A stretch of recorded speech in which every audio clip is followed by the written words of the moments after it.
This video is for you if you are an INFJ or another personality type that struggles with the core polarity between prioritizing your own needs and prioritizing other people. So if you have people-pleasing tendencies, and especially when it comes to socializing, if you often have the challenge of deciding, well, someone invited me to this event, or a friend needs me right now, do I have to go to that? Should I go to that? Would a good person go to that? Or am I allowed to stay home? Am I allowed to take care of my own needs? So I am going to walk you through a 5-step process for dealing with this. I work with, as a transformational coach and existential counselor, I work with a lot of INFJs and people with people-pleasing tendencies who struggle with this. So um, here is how I recommend you approach this kind of challenge. If you're invited to an event and you're not sure if you need to go or you can stay home. So, step 1, notice your initial gut hit, your initial intuitive hit. Do I feel like a yes or a no? And, this might take a little while. You might have to close your eyes and spend 30 seconds or a minute just like really checking, how do I feel right now? What do I actually want in this moment? And sometimes it's not going to be in words that the answer pops up. It might be a somatic body sensation. So the easiest thing to look for is tightness versus looseness. When I think about this, do I feel my body tighten up somewhere in my shoulders, my gut, or do I feel kind of relaxed or like leaning forward, excitement, right? And sometimes anxiety and excitement can manifest the same way in the body, so that can be a little confusing. But you are probably well acquainted enough with your initial gut response to know, is this a yes or a no?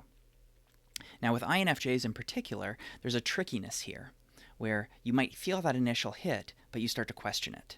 And a big reason for this is because of your cognitive function stack. So if you think about the way your functions are organized, your first one, NI, is that is the one that dictates how you take in information and filter information. And so for INFJs, NI is all about kind of an intuitive hit that seems to come from nowhere. It just kind of appears in your conscious awareness, and you don't really understand why. So it already makes sense that you're starting to question, like, wait, can I trust this intuitive hit that I shouldn't go, right? Or should I, right?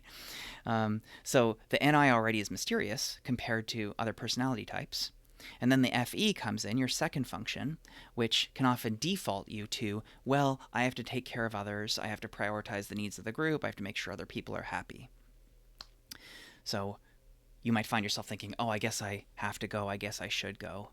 But then you go to your third function, TI, which is the logical one, and that one kind of argues a bit and says, well, I don't know, maybe you shouldn't go. You have this important goal at home, or you went last time. Maybe you deserve to stay home this time. And it's kind of logically debating, making the case, right?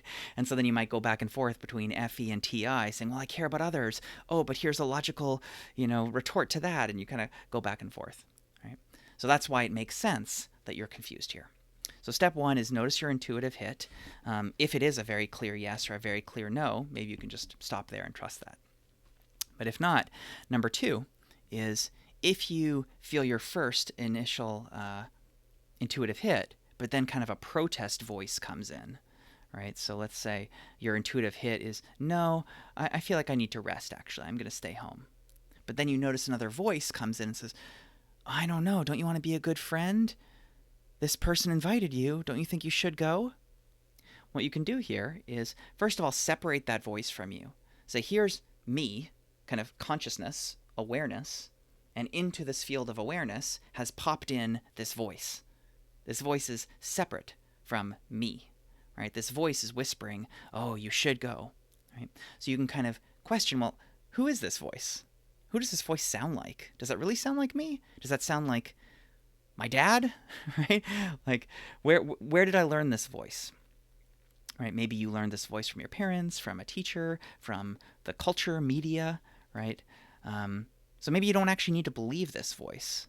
Maybe it's telling you like a good person looks like this. You have to do this. You can say, well, I don't know. Is that true? Right? Just because this thought appeared, do I have to believe it? Do I have to trust it? It can also be helpful to check how old does this voice seem? Because often these are kind of parts of ourselves, like neural networks that were embedded in there early in life. And so it could be that this part that's whispering to you, when you really check it out, it's like, wait, that actually sounds like a 10-year-old. Right? It sounds like it's kind of having a little tantrum right now or something, or saying, oh no, the other kids aren't going to like you if you don't go. Right? This doesn't feel safe. And I'm not saying that to downplay it. I'm saying to treat it lovingly, like, oh wow, this is a younger part of me that's a little scared right now. Wow, can I just give myself a hug? Right? Oh, that poor little part, it's scared. So that's a gentle way of dealing with it. Or maybe this voice sounds more like your age, and it's raising a very good point of, you know what? Here's a very good reason why you should second guess that. I'm like, okay, if that voice sounds older and wiser, maybe you should take it more seriously. So that's step 2. Step 3 is honor multiple truths. So maybe your first truth was the intuitive hit of no, I don't want to go. But then perhaps there is another truth that pops in of, well, I genuinely don't want to go, and I genuinely care about this person. Oh, both of those are true at the same time. So can I honor both? Can I decide I'm not going, and I really care about this person? So what would that look like? Well, maybe I decide I'm not going to go, but I send them a voice memo and just say, hey, I really want you to know how much you mean to me. I'm so glad that you're having this party, inviting your friends, and I hope you have an amazing time. Here's something I really appreciate about you, and I'd love to, connect with you again soon. And it might feel like that's not enough, but I speak from experience that when someone doesn't come to one of my events, there's a huge difference between someone who just ghosts, right, who just doesn't show up, and someone who sends me a personalized message. That makes all the difference in the world. So that can be a way of honoring both. Another way of thinking about this is, actually, let's save that for step 4. So step 4, so step 3 is kind of honoring multiple truths. Step 4 is bringing in that TI function, the logic, rationality, and really checking, well, I have that intuitive hit of I don't want to go. Now I can logically analyze, well, what are my core values? What are my current priorities in life? What are my current goals in life? And does this align with it, right? So maybe something that I've been working on lately is my own personal creative projects, and that's a really big priority of mine.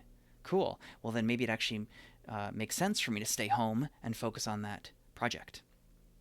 Or maybe I've been having a goal lately of, wow, I've been feeling really lonely in my life. I really want more community. I want more belonging. Well, if that's true, then maybe I don't really want to go, but maybe I should go, because that would really honor this goal that I say that I have right now, that I'm wanting to prioritize in my life. Right? Another way to think about this too is noticing your default tendency. Like, are you the type of person who tends to push yourself every time to go?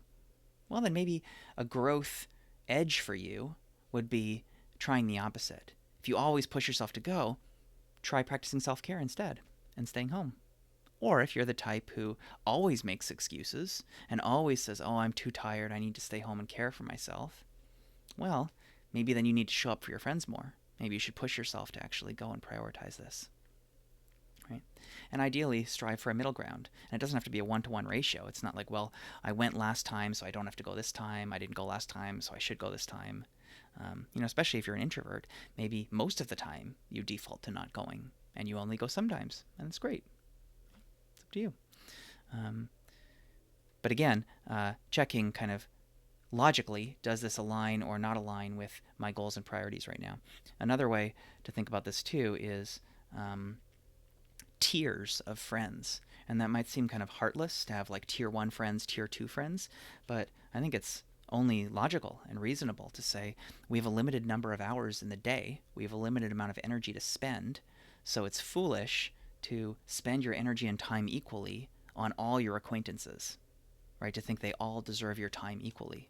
No, I mean, I think it's totally reasonable to say I have tier one friends, a core group that are most important to me, or people who are kind of on the edge of tier one and tier two that I want to work on upgrading to tier one friends, then maybe I should be prioritizing them more, spending more time with them. But if these are tier three friends, tier three acquaintances, you don't know them as much, right? Or if it's someone who had been tier two years ago, but you've been growing more apart, now they're tier three or tier four, well, then it's totally okay to spend less time with them.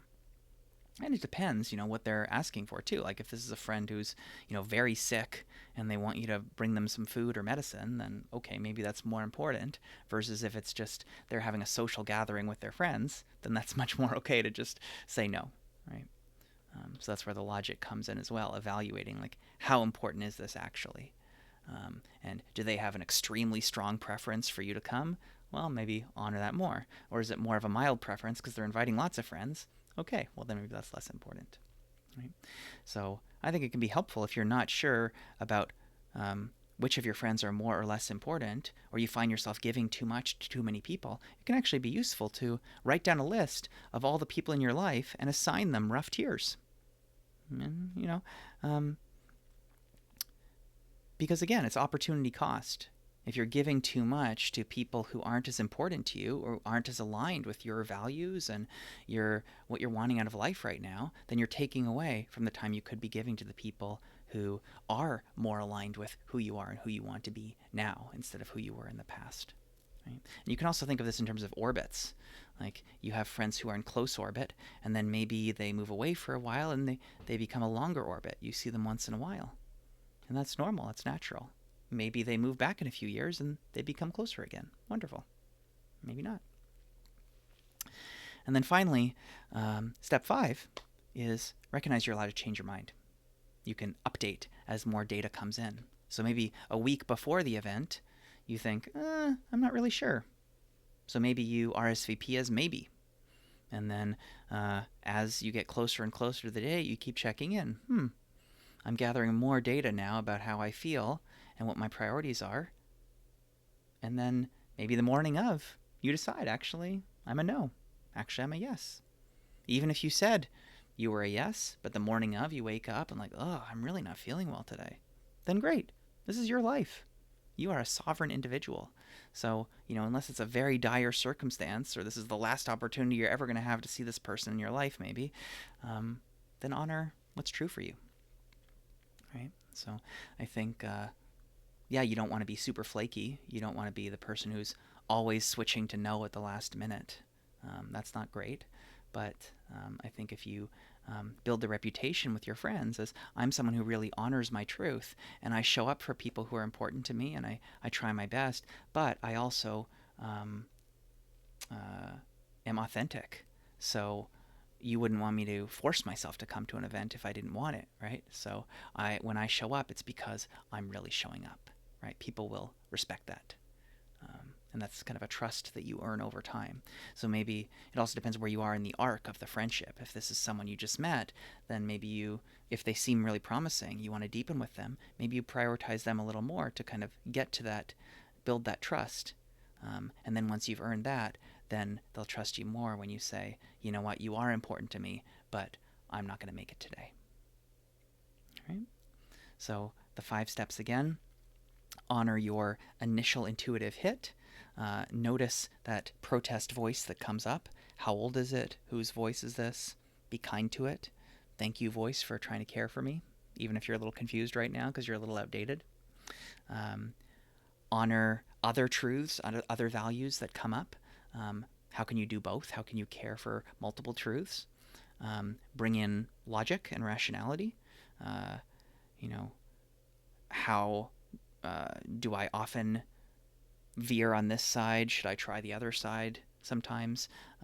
What tier of friend is this? How are the orbits shaking up? How do I want them to shake up? Who do I want to be prioritizing right now at this stage in my life? What are my goals? What are my priorities that I want to honor right now?